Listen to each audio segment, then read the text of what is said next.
Short and Sweet has been a monumental era for Sabrina Carpenter. She has scored 3 top 10 hits that launched with Espresso, continued with the chart-topping smash Please Please Please, and now Taste. Carpenter's hot streak has hit a new high earlier this month when she collected not one, but 2 coveted Grammys, both in the extremely competitive pop field for Best Pop Vocal Album for Short and Sweet and Best Solo Pop Performance for Espresso. To celebrate this, Sabrina announced and has now dropped a deluxe version of the record, which I'm going to briefly cover. Happy Valentine's Day, by the way, everybody. This new deluxe version has 4 brand new tracks, as well as a remix of Please Please Please with the legendary Dolly Parton. It also has some cool new cover art and also just feels like a proper victory lap. On top of reviewing the new tracks, I'm also going to share some quick thoughts about the album that I've had months after its release. I'm also going to talk about attending the tour and seeing her live, and close out by guessing what I think she'll do next. So let's talk about those new tracks. Sabrina's last record, Emails I Can't Send, also had its own reissue, which featured some of her earlier hits like Feather, which really I felt set up Espresso for its success. So it really wasn't a matter of if this was going to happen, it was rather when we were going to get a reissue, especially since my personal favorite track, Busy Woman, was released as a digital store exclusive on album release week, never to be sold again until now. And to be fair, I do think that all of these tracks, except for the remix, deserve to be on the album now. I'm not going to shade other artists, but deluxe tracks tend to feel like orphaned songs or concepts from older eras or sessions that were reheated and repackaged to keep an album going. On Emails, all of the deluxe tracks were served, particularly Opposite, which had a few songs on Short and Sweet feel like sequels to that established storyline. These new tracks on the Short and Sweet Deluxe continue Carpenter's eclectic sound. She really leans into some classic ABBA comparisons, particularly on 15 Minutes and Busy Woman. Those 2 tracks have killer arena-ready hooks. Other tracks like Couldn't Make It Any Harder and Bad Reviews, they feel very country, very folksy. Carpenter duetting with Dolly Parton really does make sense, even if that duet was a hot mess. I will talk about that later. Per usual, these bonus tracks were mostly written by Carpenter and Amy Allen, produced by Julian Bonetta and John Ryan, who had been with Carpenter for a while. Please Please Please with Dolly and Busy Woman are produced by Jack Antonoff, who, especially on Busy Woman and other tracks on the standard, felt very fresh and new again. When all of these tracks are added up together, the 5 new tracks run at about 15 minutes, which is ironic and meta since the first of these new tracks is titled 15 Minutes. 15 Minutes has this cool retro sound to it. The opening burst of instrumental and disco-y vibes are very heavenly. This track is flirty, breezy, and cute. I really found the chorus to be catchy. It talks about how she can do a lot in 15 minutes, lots of pretty boys, she can make millions of dollars. My favorite line is only gonna take 2 to make you finish. Carpenter is one of those few pop girls out there who can really get away with making funny sexy. I believe the 15 Minutes title is actually a direct call out to 15 Minutes of Fame. So in many ways, this feels like a shout out to people saying that she's a flash in the pan, that she wasn't gonna make it. The bridge per usual is great. She really lets you relish and listen to the instrumental as she talks about how she'll crash out if her time really is up. This song is very playful, and the high note at the end is the highlight for me. The Please Please Please remix with Dolly starts off as promising. There's a country flair to it that reminded me a bit of Slim Pickens, but it just continues to feel slapdash. Aside from Dolly singing over Sabrina's old reheated vocals, there's not much new. Dolly sounds fine, but the mixing really just doesn't make her sound good. It doesn't mesh their voices together well. When Dolly takes over that second verse, instead of contributing her own, I actually cracked up a little bit because her voice just doesn't match the lyrics. It vaguely reminds me of the Yes and Mariah Carey remix from last year with Ariana Grande, where you really wanted to be happy about it because these are 2 icons who have a history of some sort together, but this was just a hot mess. The saving grace is the added instrumentation at the end, but overall unnecessary. I would have cut this. I thought it was a cute novelty track, but it is not it. Couldn't Make It Any Harder is a proper ballad that I felt showcased Sabrina's talent and vulnerability, which is something that's kind of hard to find. This one felt like a proper epilogue to Please Please Please in that it's about her becoming more and more detached in relationships after being burnt so much before. She enters the song already skeptical about relationships, which makes it harder for this person that she's singing about to touch her physically and emotionally. Verse 2 is her saying that it's the fuckboys from before her and not knowing if compliments are real when he's just trying to tell her she looks nice. The simple vocal bridge feels like a moment for her to flex her vocal range before she closes it out saying that he's gonna move on because he'll want someone that makes it easy on him. I think that this track is heartbreakingly good. Kind of felt like a proper evolution of some themes on Emails I Can't Send, so I cannot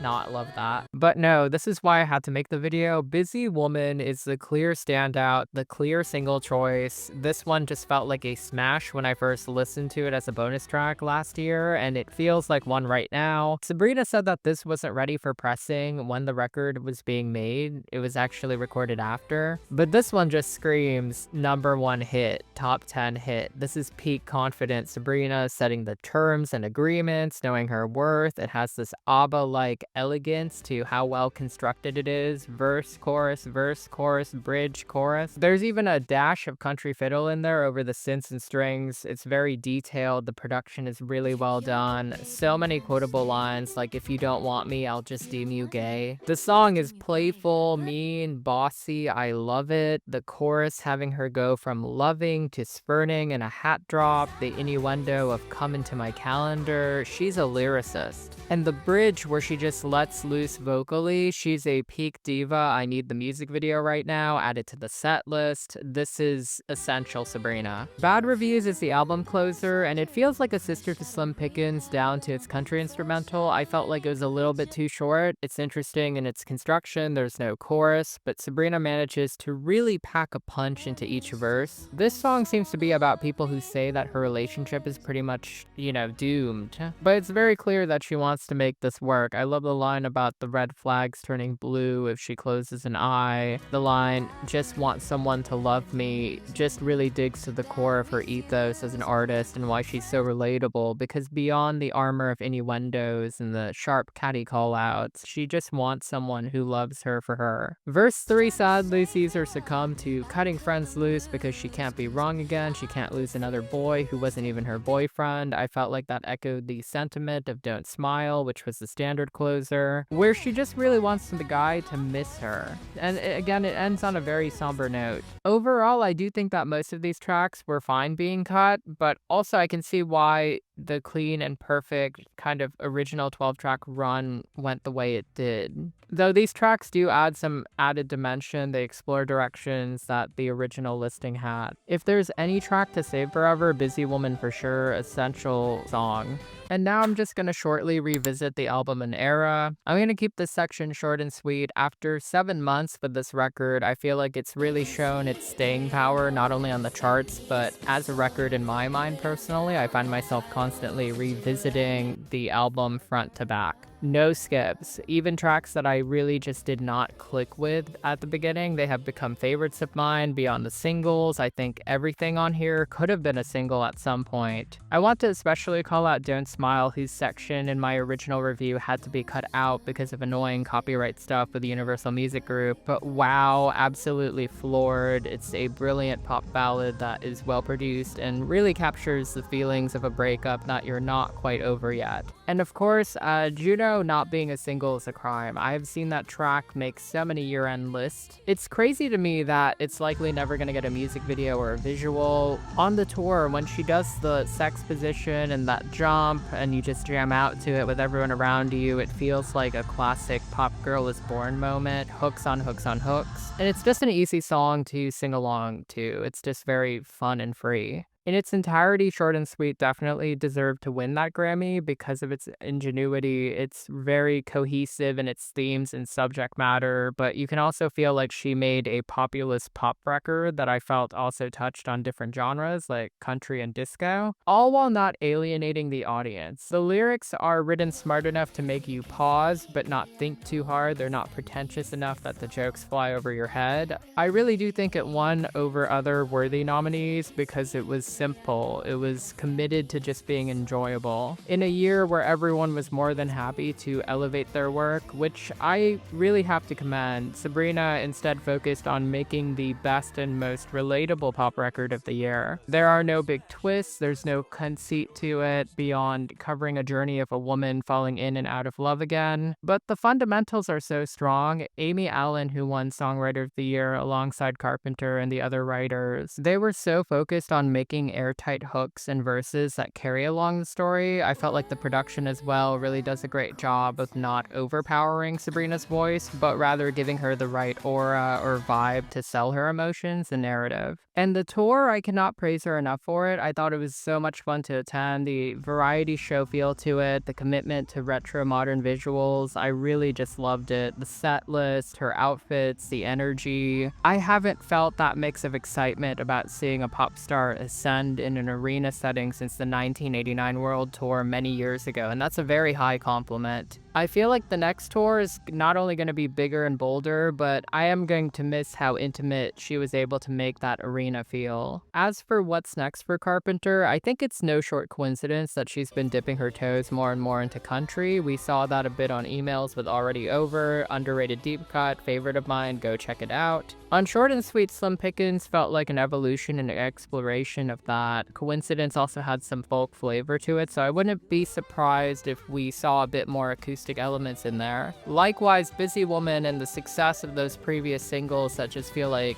classic 80s pop songs proves that she's not done with synth pop yet. I always felt like she's done well with a slight jazzy twist, a new wave sound to her record, so I expect her to revisit and go deeper and refine that into something that feels even fresher and new. And of course, we're gonna have that trademark wit. To wrap things up, all in all, Short and Sweet is definitely not gonna be forgotten anytime soon. It was an era that marked Carpenter's true breakout, showed some consistency, she won Grammys from it, earned a lot of public goodwill. Accounting for the new deluxe tracks, I'm more than happy to rescore Short and Sweet up to a 9.2, up from my original rating of 9 out of 10. I cannot wait to see what she does next. And that's a wrap. Thank you so much for tuning into this very short and sweet deluxe video thing. Happy Valentine's Day, everybody. I want to give a quick shout out to my members. Thank you so much for taking that extra step and joining my channel. A shout out to my subscribers. Thank you so much. Whether you're new or old, thank you for checking out my content. And just a quick update, I am working on the Fame and Born This Way revisits in time for the Mayhem album drop, so look forward to those. I don't know when they're gonna drop, who knows when, so you're gonna have to keep those notifications on, and I will see you next video.